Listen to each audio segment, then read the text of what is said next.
Good morning, everyone. It is Tyleda here at 360 Cafe, and it is tea time with Tyleda today. And today I am drinking some holy basil tea,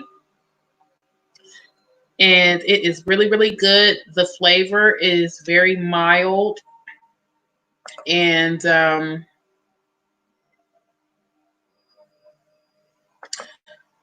it's good for you. It has multiple different kinds of healing properties for you. And so I will be telling you some of the healing properties it has thanks to the herbal in the encyclopedia of herbal medicine.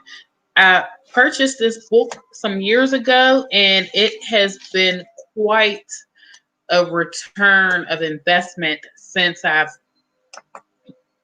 purchased it.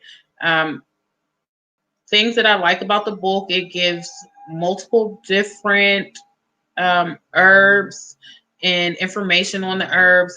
It also, in the back of the book, gives instructions on how to make tinctures, tonics, lotions, essential oils, and different things like that.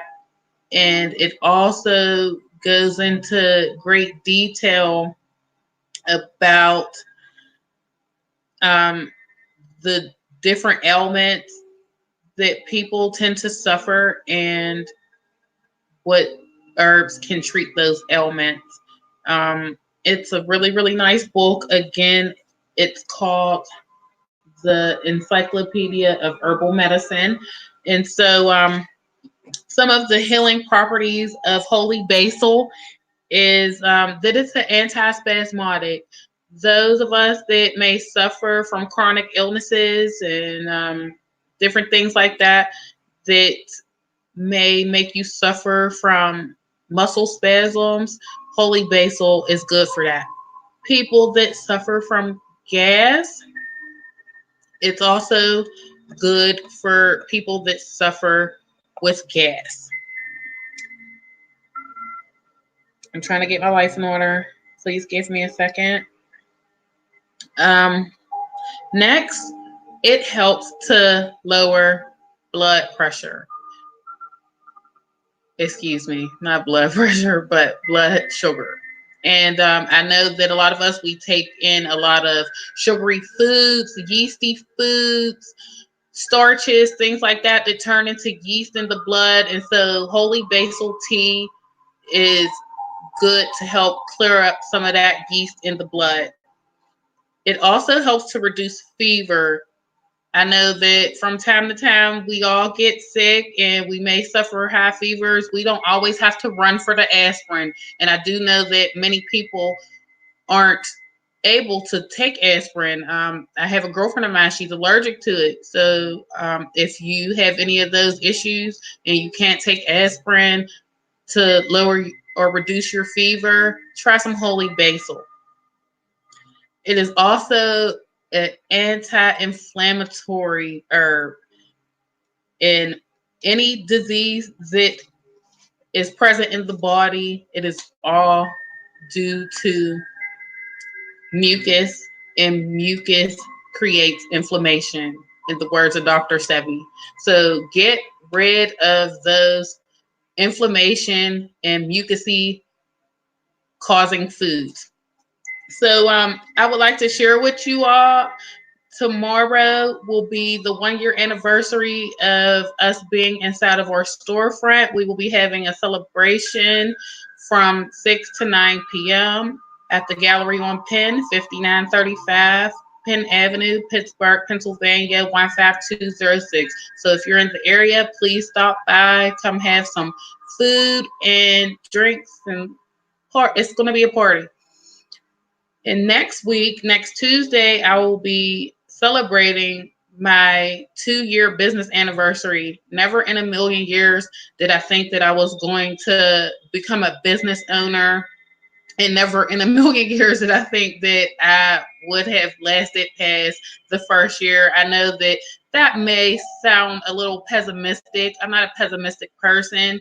I'm very optimistic. It's just, um, When I started college about 20 years ago, I wanted to be a biology teacher and I wanted to teach in a high school. And then once I started looking around at the kids of those days back in the early, like the early 2000s, I decided that no, I couldn't be a teacher. I'd end up in jail somewhere. I don't know if anybody's chatting me, but hi everyone. Welcome to my live. And I'm not going to be too long on here because I have to get out of here and head to the dentist. I have to get that work done. Like literally, I have to get that work done. Um, I don't want to be having a whole bunch of holes in my mouth and things like that. So I have to go and get that work done. Um, Also, I've attended several meetings within the past week. And one of the meetings that I attended, it was about a cooperative that's going to be brought into the neighborhood that I grew up in as a child, Homewood, here in Pittsburgh, Pennsylvania. It's a predominantly Black neighborhood. It first started out all Italian. However, once we started moving into the area, the Italians started moving out, and it was very prosperous. It was filled with tons of businesses and all those kinds of things. And then once the crack epidemic hit the neighborhood, all of that came to cease and desist. There are still beautiful homes in the area, not as many as there used to be, but now that gentrification is taking place, um, the neighborhood is starting to move on up. However, the meeting that I was at last week is so that we can get a community owned grocery store in the area. There has not been a grocery store in Homewood in about 60 years, 60 or 70 years. And so it's going to be a cooperative. The community will pay for memberships and they will be the owners. They get to choose the board. And the only limitations for the space is because we do have the space. Thanks to URA here in Pittsburgh, we do have the building. However, we need to raise some funds so that we can get it up and running. And we're also trying to get some more input from people within the community to see what they would like to have in the co-op. However, there will not be any liquor, lotto, cigarettes, nothing like that. And the produce that's going inside the co-op will be locally grown. And so that takes me to my next subject of this conversation. um, Good morning, Backyard Gardener. Good morning to you. Thank you for coming to my live. Um, so, again, the produce will be locally grown, and my nonprofit initiative, Abundance of Health Interurban Conservatory, will be supplying some of the produce for the co op. So, I'm extremely excited that what I would like to do is coming into fruition. And so, in order for things that you want to achieve and to happen, first you have to believe that you can do it. Then you have to put in that work to begin to achieve it. And then after that, watch it flourish and continue to educate one another, share the information that you have received with others, and it all comes back full circle. Whatever you put out, whether it's good or bad, it always comes back. Um, let's see. Does anybody have any questions or anything like that? And so I also wanted to take this opportunity to say that I am looking for seeds for my nonprofit initiative. I do have some seeds coming from Africa, and I'm really truly excited, and I'm looking to share with some others. I do know off the top that some of the seeds come in that I will be sharing with Miss Diva Jones 03 because she's very sweet. And immediately I told her what I had going on with my urban farm initiative, Abundance of Health, Intra-Urban Conservatory. And she didn't hesitate to send me some seeds. And I really, truly appreciate that. And once they grow and we produce some vegetation and some beans and things like that, I get to put them inside of our local co-op that will be opening up in 2020.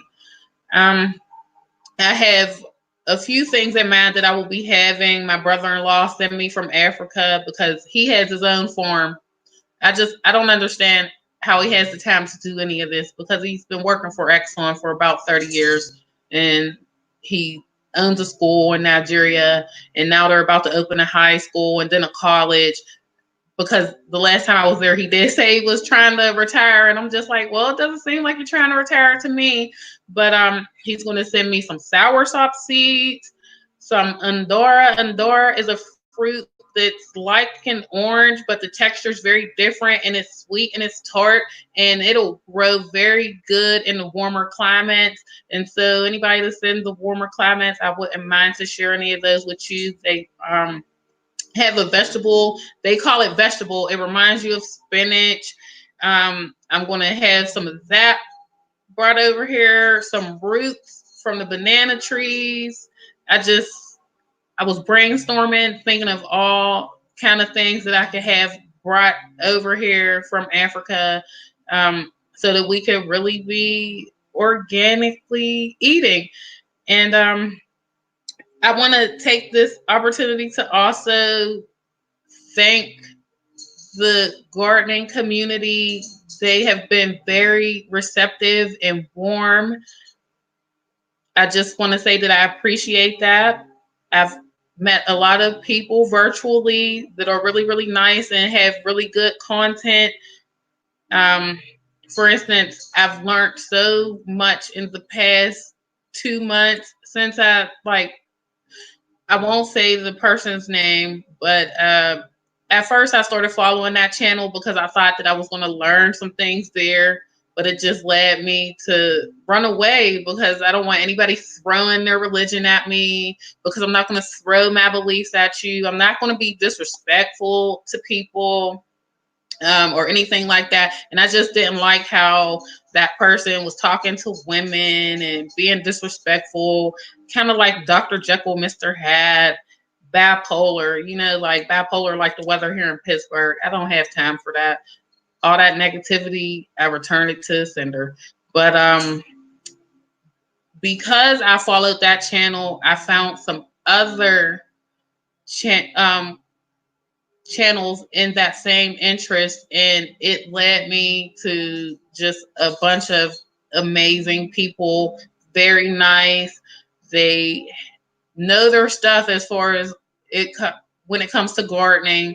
So I'm looking to be very prosperous this next year in my gardening. I will take you all on a tour of what my garden looks like right now, being as though um, it's closed for the fall. However, this summer it sucked so bad. We had too much rain, and we tend to have a lot of rain here in Pittsburgh. It's just what it is here. Um, they should call it the rainy city instead of the still city. Like seriously. Um, Normally that I know that rain's good, but it was too much for my plants this year. And so I'm going to take you all on a tour of what my garden beds look like and things like that. And I really did get some good information off of the last live that I was able to catch that Backyard Gardener did, because I was like, I've tried to grow in grow bags this year and nothing, I repeat, nothing survived. It all died. And she said, oh, well, did you have it, like have them sitting in some water? And I'm just like, no, didn't even think of that. However, like I said, I will be ready and willing for next garden season. And like I said, I have an even bigger project to do. I'll be growing on the lot that I own here in the city of Pittsburgh, and I will be producing on that land to like not only have a farm stand on the land, however, I will be giving some of that food to the new co-op that's going into the Homewood section of Pittsburgh, and that is part of my mission. I literally spoke it into existence. I said that I would like to make organic grown produce more easily accessible at a lower cost for Eastside residents here in the Pittsburgh area. And what did God do? Bless me with that opportunity. So I'm thankful. Um, all the kids are at school right now. It's quiet. I don't have anybody walking around me, but and maybe I should say for YouTube's sake that I do not own the rights to the music that's playing in the background. But thank you all for joining me. I'm about to head out of here to get that work done, that dental work. Somebody please pray for me. And I thank you all for joining me. I will try to go live again. It took me a while to troubleshoot and figure out why my mic wasn't working. It was just horrible. However, now I done learned some things. I'm not all that tech savvy, but um, hopefully it'll run a lot smoother from here on. And I hope you all get to go try some holy basil tea. Herbal tea is really, really good for you. Instead of drinking all the caffeinated beverages and stuff like that. So just think about it. Again, thank you for joining me. And I'll be back another time. You all enjoy your afternoon. Peace.